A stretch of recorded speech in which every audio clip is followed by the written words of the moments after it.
ewana harura yikubita umugore akanyarira inyuma ewana none abagore banini baranyara baba bafite amazi. Position ya mbere utarongoramo umugore munini nuko umugore munini nta gushaka umurongoro umuteruye, kuko urumva abafite ibiro byinshi nyine yakuganza uhita vuba nta rwabasha no kumuswera. Iyo ni position ya mbere utasweramo umugore munini. Niba nyine ubwo nyine ndakeka nyine wamaze kumva ko iyo position udashaka kuyisubiramo umugore munini ntabwo wahita nyine ubasha guta ubona icyo giti. Ubwo rero iyo nayo iri muri position utasweramo umugore munini. Kandi ikindi abagore banini hari ukuntu baba bafite wenda tuvuge nk'inda, kandi umuntu wese munini no yicaye inda hari ukuntu ihita icubuka igahisha igituba. Urumva rero iyo ntabwo ari position wasweramo umugore munini. Position ya mbere rero ushaka gusweramo umugore munini umva akaguha igituba neza noneho uzi ikintu nkunda abagore banini iyo nyine umusweye neza abasha kwirekura. Ndakurahiye kumwe bavuga ngo umugore aguca inyuma, uri umugore munini uzabicunge ntagakunda guca inyuma umugabo we. Iyo muswera neza akamugerezayo akarangiza ureba bakunda kuba bijyana n'umutima mwiza ntabwo ashobora guca inyuma, biba ari ibinyamahoro byibere aho ngaho. Nje nicyo nyine nkundira abagore banini.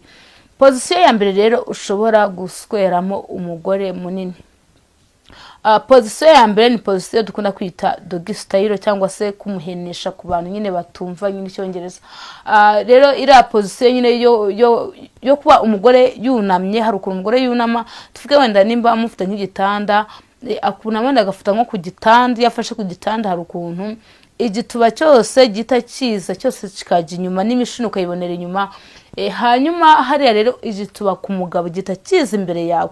Noneho ngenzi abagabo bakunda abagore bafite ibibuno binini, noneho hari ukuntu nyine uswera umugore ukajya kubita nk'udushyi kuri kiriya kibuno. Ewana biriya bintu ngo biryoshya imibonano byongera n'imishyukwe ku bagore. Hariya rero igituba cy'umugore munini gita kikuza imbere ewana hariya uramuswera ewana uramucumita handi zanguni zose utajya kugezamo uvuga ko nyine watangiye kuruha watangiye kuranirwa. Ewana zanguni zose zijagajaga ukajya ukura muri mushyira mu yindi ukura muri mushyira mu yindi. Ewana hari umugore araryoherwa gasara. Ikindi kuri akuru nyine aba yunamyusha no kumunyariza inyuma nabwo birashoboka. Iyo ari ku mugore nyine wenda wakunye cyangwa se niyo yaba atarakunye na waranyara, ariko buri byiza cyane nuko nyine aba yarakunye cyangwa se yaracimye nyine afite imishino. Ewana harura yikubita umugore akanyarira inyuma ewana. Noneho nimba wajyaga witwaza yuko umugore munini ataryoha, buri umugore munini araryoha. Ikindi nuko hari umuntu ngize kubinyandikira muri comment ewana arambwira ati nje nasweye umugore munini nyine nasweye umugore munini ampigituba neza amaposition yakagombye kumperamo mpita numva nanza abagore batoya. Arambwira ati kugeza ubu ngubu nta mugore naswera atari munini. Kandi nawe yari muri abantu bafite yamyumvira yo kuvuga ngo kurongora umugore munini ngo biravuna, ngo umugore munini ngituba ngo ntiwakibona, mbese babavuga ibintu byinshi. Ariko buri abagore banini nabo batanga igituba neza bitewe n'uburyo babaronguyemo kandi bagira n'urukundo. Nuko rero ubwo iyo niyo position ya mbere ushaka kumusweramo ku buryo umugore nyine ewana umurongora ukazijagajaga ukamunyariza inyuma. Iyo niyo position ya mbere ushaka kumusweramo. Indi position rero ushaka kumusweramo hari nk'ukuntu umugore wenda asa nk'uwicaye wenda ku gitanda tuvuge yice nko nyine apana ku gitanda nyine nk'ukuntu yicayeho oya, hari ukuntu yicara nko ku mpera z'igitanda wenda kimwe agasa nk'ukicaza nko ku rubaho kurana igitanda nyine kigira urubaho rwo ku ruhande.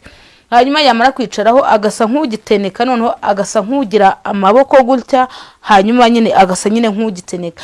Kuno kuntu bituma nyine inda ijya ku mpande ku bagore bafite inda nini nyine nyine urabona umuntu yabyibushye nyine n'indiraza nyine mutuma mvuga inda mukagira ngo mvuze yanda yo gutwita. Hanyuma yamara kugira gutya hari inda noneho isa nkaho ijya ku ruhande, igituba cyose kigata kiza imbere. Noneho hariya iyo ushaka kumunyaza neza wowe usa nk'upfukama cyangwa se niyo wahagarara ugasa nk'uca bugufi. Ewana hari igituba cyose tukibona ko iyo nyine ameze gutya nyine asa nk'utandukanye nyine amaguru nyine nawe yari umugozi gutanga igituba pana bimwe byo kwifata. Ewana hari nawe amanywa cyangwa se nyine agashwanya nyine ukuguru kumwe kukajya hano n'ukundi kukajya hano. Ubwo rero hara nibwo witubona igituba cyose kije imbere yawe. Ewana hari umunyaza neza utavunika ku bagabo bakunda kunyaza. Ewana none abagore banini baranyara baba bafite amazi none kuntu bagira urukundo buriya baranirekura. Abagore banini utabicunge ni ba no stress, barirekura bakakubwiza ukuri akavuga ati nswera uku. Ewana nswera aho numva ntari kuryoherwa ndajya nkubwira mbese wayishyira atakavuga ati yikura wishyira ahangaha. Kuko abagore ni kubona ubakorera ibintu neza ni bakeya. Niyo mpamvu mba ndi kwigisha pozisiyo ushobora gukoramo umugore. Hanyuma uwo mugore rero ukabyenswa nguko nyine ukajya kunyaza nyine ukamunyaza neza. Ewana ugakoza kuri kaka boro kaba iyo finishino ufata imboro ukashyira hagati y'imishino n'umutima umwe uri ku ruhande n'undi uri ku ruhande. Ewana ugashyira hagati y'imishino cyangwa umugore agasitaraho. Ewana hari ukuntu umugore amuriye turakazamura amaguru ugafata umugore wawe n'umugore. Ewana iyo nayo niyo pozisiyo ushobora gukoramo umugore. Pozisiyo rero isanzwe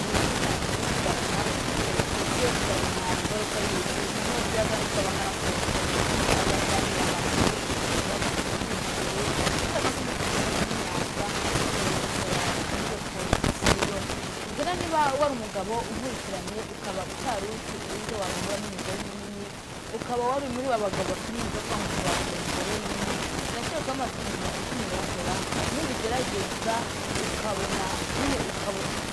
ukabona nyine birakurikira.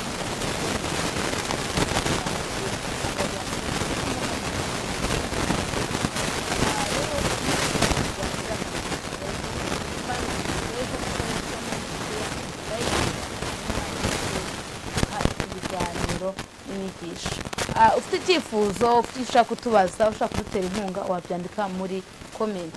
Ikiganiro cyacu cy'umunsi natugisoreje kandi ibiganiro byacu nakagaruka. Ciao ciao, turabakunda.